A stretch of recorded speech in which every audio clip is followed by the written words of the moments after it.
I recall hearing about the 1/3 rule during a lecture many years ago. It claimed that whenever something new emerges, people's reactions always fall into one of three categories. 1/3 of people will embrace and support the novelty, another third will dislike and oppose it, and the remaining third will be indifferent to it. I remember being in my early 20s when I first heard this story. While it didn't have a significant impact, it somehow stayed in my memory.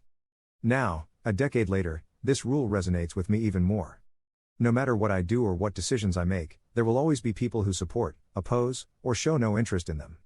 The important thing is to decide whose voices to focus on. It's not wise to concentrate solely on supporters or opponents. Sometimes, we need to pay attention to indifference as well. In any given situation, and from my current position, I must discern who deserves my focus. When pushing something forward, focusing solely on opposition can be disheartening. On the other hand, only listening to support can lead to arrogance or overlooking personal shortcomings. Distinguishing between these voices isn't easy, which is why wisdom is essential. Do not conform to the pattern of this world, but be transformed by the renewing of your mind. Then you will be able to test and approve what God's will is, His good, pleasing and perfect will. Romans 12:2. The world constantly tells us to possess more and outperform others. Here, falling behind means losing, and not having enough makes one a loser. When we start comparing ourselves to others, our actions may become superficially driven. I, too, unknowingly compare myself to others when I see their achievements.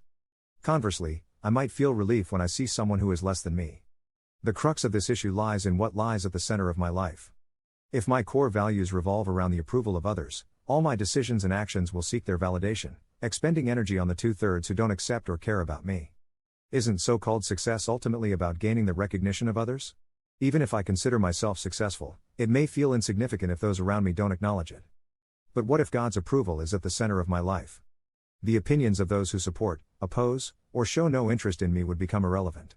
Neither praise nor criticism would shake me. I would no longer feel the need to prove myself to strangers.